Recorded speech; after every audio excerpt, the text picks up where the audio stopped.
미안해요 리키.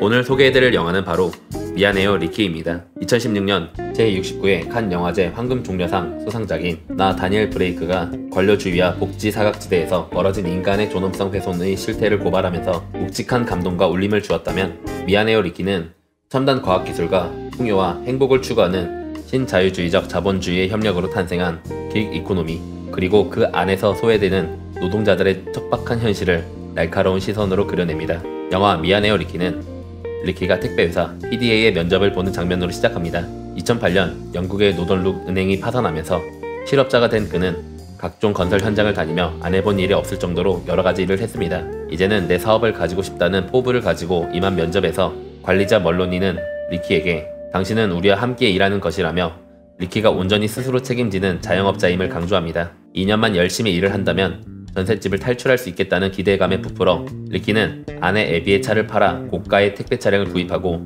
배달원의 일을 시작하게 됩니다. 첫날이라 우왕좌왕하기도 하지만 친절하게, 그리고 열심히 택배를 배송하던 리키는 잠시 택배 물품을 전달하고 오는 사이 주차 딱지를 떼이고 맙니다. 2분 이상 움직임이 없으면 배속 추적 기계 장치가 삑삑 소리를 내고 정해진 시간 내에 모든 물품을 전달하도록 독촉하게 되어 있었죠. 새벽에 출근해 주 6일 하루 14시간씩 일을 하지만 식사할 시간도 화장실에 갈 여유도 없습니다. 모든 것이 리키에게 달려있다는 말처럼 물품이 분실되거나 파손되면 변상은 당연히 그의 몫입니다. 어떠한 상황이든 한두 시간이라도 자리를 비우려 한다면 대체할 배송기사를 구하거나 벌금을 내야 합니다. 그런 일이 반복되면 페널티가 쌓여 더 이상 일을 할 수 없게 됩니다. 이렇게 고생해서 버는 돈은 200만원 남짓, 벌금이나 차량 수리비를 제하면 더 줄어듭니다. 택배 차량을 구입할 여력이 없는 이는 하청이나 차량 대여 등의 비용이 들어가므로 더더욱 손에 쥐는 수입이 적습니다. 애비는 요양보호사입니다. 노인, 치매 환자, 거동이 불편한 장애인을 돌보느라 하루 14시간 가까이 일을 합니다. 제 가족을 대하는 것처럼 정성과 애정을 다하고 정해진 시간을 초과해서 돌보기도 합니다. 그러나 건마다 임금이 산정되어 있기 때문에 추가 근무수당을 받을 수가 없습니다. 리키의 새 일자리 때문에 차를 팔면서 대중교통을 이용했더니 집집마다 제 시간에 방문하기가 어려워졌고 집에 돌아오면 녹초가 되어버리고 맙니다.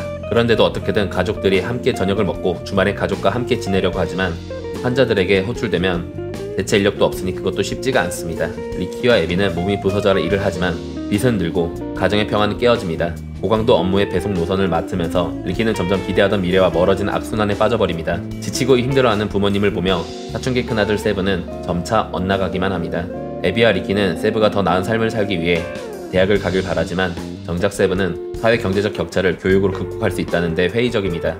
학교에 다니면서는 등록금 빚을 갚느라 아르바이트를 하고 졸업 후에는 변변치 않은 직장을 다니면서 현실을 맞이하기 위해 주말마다 술에 취할 것이 뻔합니다. 그런 미래를 위해 준비하고 싶지는 않았습니다. 이 모든 상황을 지켜보는 막내딸 라이자는 심리적으로 불안합니다. 아무리 노력을 해도 인곤에서 벗어날 수 없는 삶, 도대체 무엇 때문일까요? 기술이 발전하고 사회가 변화할수록 인간은 행복해질 것이라 기대했지만 인간의 소외 현상은 매번 다시 익숙한 모습으로 등장하곤 합니다. 오히려 더 복잡하고 교묘한 방식으로 나타납니다. 1936년생인 켄 로치 감독은 전작 나 다니엘 브레이크 이후 은퇴를 선언했었습니다. 미안해요 리키에는 그 은퇴 선언을 번복하면서까지 꼭 해야만 했던 이야기가 담겨 있습니다. 2016년 제69회 칸 영화제 황금종려상 수상작인 나 다니엘 브레이크가 관료주의와 복지 사각지대에서 벌어지는 인간의 존엄성 훼손의 실태를 고발하면서 묵직한 감동과 울림을 주었다면, 미안해요 리키는 첨단 과학기술과 풍요와 행복을 추구하는 신자유주의적 자본주의의 협력으로 탄생한 긱 이코노미, 그리고 그 안에서 소외되는 노동자들의 척박한 현실을 날카로운 시선으로 그려내고 있습니다.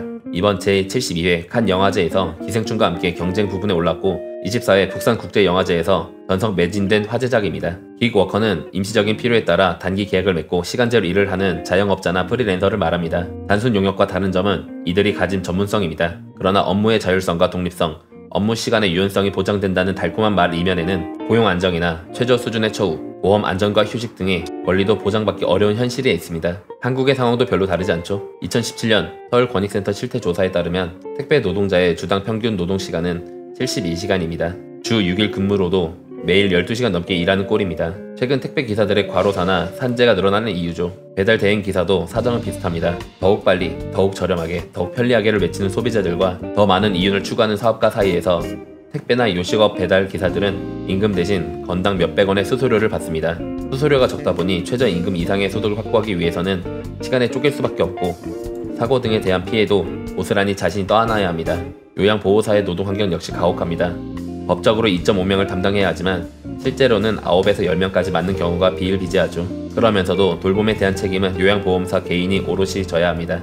사는 게 이렇게 힘들 줄 몰랐어 읊조리는 리키와 오버랩되는 것은 배송 추적 기계를 대하는 사람들의 말입니다. 이 기계가 누가 살아남고 누가 죽는지 결정하니까 이 바코드 기계를 행복하게 하세요. 기술의 힘을 얻은 자본, 그리고 그에 편승하는 사람들은 더욱 냉혹하게 누군가의 고단한 삶을 흔들고 있습니다. 블루칼라의 시인이라는 별명에 어울리게 켄 로치 감독은 이들을 대변하며 현대사회가 잃어버린 누군가의 행복을 묻고 있습니다. 무엇이 행복 대신 소외를 야기하고 사람을 끝없는 빈곤으로 추락하게 하는가?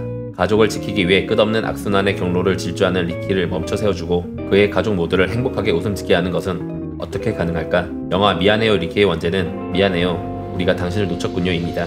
영국에서 택배 수신인이 부재 중일 때 남기는 쪽지에 적힌 문구입니다. 이 문구가 적힌 쪽지는 영화에서 여러 차례 등장하게 되는데 사실 수신인이 부재해서 택배를 받지 못하는 것은 택배 기사가 미안해 할 일은 아닙니다. 그러나 자신의 잘못이 아님에도 약자의 위치에 놓일 수밖에 없는 사람들이 있다고, 우리가 놓치고 있는 사람들이 있다고 영화에서 말하는 듯합니다. 예수께서 선한 사마리안의 비유를 통해 말씀하셨듯이 우리의 주변에 수많은 리키와 애비들이 있으며 그들이 우리의 이웃이고 우리가 놓친 사람들이므로 그것이야말로 우리가 미안해야 할 일이라는 메시지가 영화의 제목에 담겨져 있는 것은 아닐까 생각해봅니다. 이상 버터플라이 임팩트였습니다. 감사합니다.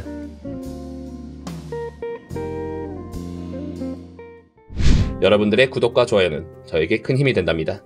작은 편견들이 사라진다면 점차 편견 없는 행복한 세상이 되리라 믿고 있는 버터플라이 임팩트였습니다. 감사합니다.